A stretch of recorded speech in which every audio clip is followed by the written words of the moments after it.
It's interesting. We're actually building a think tank right now within the team to talk about how procurement would look like, the new procurement would look like. So, I mean, are we still going to do face-to-face pitches?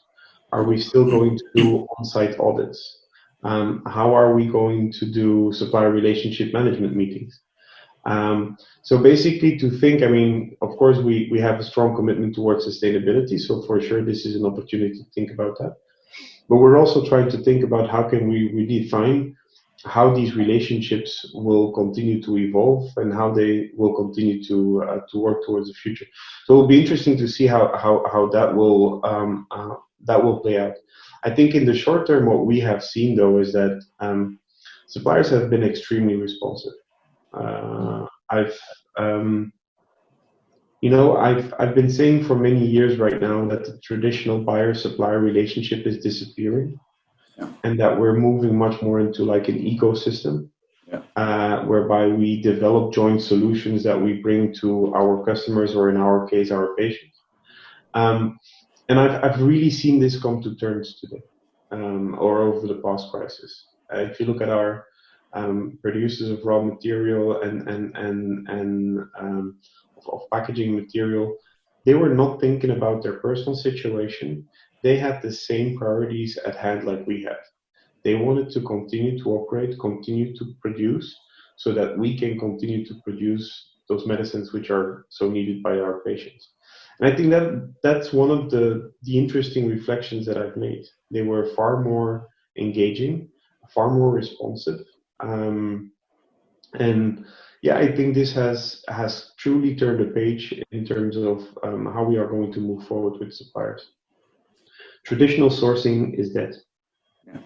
And I think that still too many procurement departments build or thrive on traditional sourcing. Now, today, there's many technologies that can replace that traditional sourcing.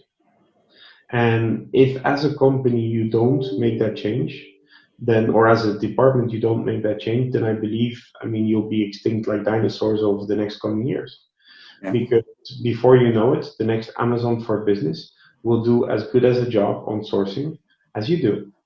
And so we need to leverage technology for those activities that technology works today. I mean, implementing end-to-end buying channels, making sure that we have, I mean, a seamless user experience for our stakeholders, so that we can actually, I mean, like I said, elevate our role. I mean, spend more time with our suppliers, spend more time with our stakeholders. Yeah.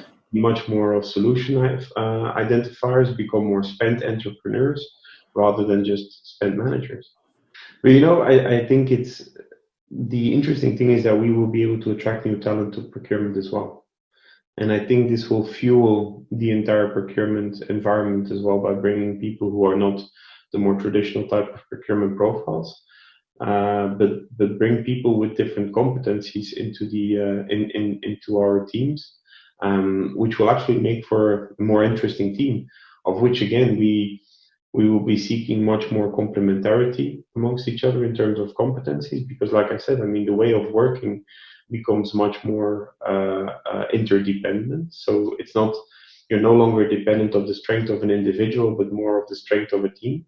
So you can build a truly complementary team in terms of strengths, which is, I mean, like I said, everybody feeds of or can feed of that. And I know it's more of a vision. We're by far not there yet, but if 4 years ago, I was in San Francisco and I visited Silicon Valley, and I was walking through the streets there, and you have this energy that you can, I mean, you can almost feel the innovation and the entrepreneurship, and this is the type of a similar environment that I want to create for us as well. Really, an environment where you have this vibe, this energy of people that are, I mean, jointly building for the greater good of the company, and that's something I look forward to. Regardless of how we come back to work, when we come back to work, whether we continue to work from home, I mean, what would you keep in place? It's actually one which is much more emotionally driven. I feel that we have become a much more inclusive team than what we used to be. Over the past couple of weeks, And I'll share a very interesting reflection. When China got hit by the crisis, I was WeChatting with my team in China and sending them messages checking in how they were doing and what have you. It took until I got myself confined before I started organizing these e-aperos, these get-togethers, sending out videos. Trying to really check in with people on a much more regular basis. And that was a personal reflection. Basically, I've been always managing international teams, and it was the first time that I've actually become so confronted with the fact that there's still a lot that I can learn in becoming a better remote leader. And so one of the fundamental things for me is that level of inclusion and information sharing. It became very apparent that, I would share much more information with the people who are sitting with me in headquarters, and that sometimes part of my leadership team who's not basically with me were deprived of certain information. The same thing, that I would be having far more conversations with the people that are close to me on an informal basis, that suddenly we were having these informal leadership meetings, which we've never had before, whereby suddenly everybody was connected. So I think one of the things that will definitely stay for me is that heightened level of information sharing, that heightened level of inclusion, as being one of them. I think a second thing, and that is, it's been a reconfirmation for me that we're on the right track with the changes that we've implemented within the organization. I truly believe that Agile is here to stay, and I know it's a buzzword, and I think we need to be very careful about it. But for me, what Agile means is we need to make sure that we have a very stable and strong backbone on which, or foundation for us as a department.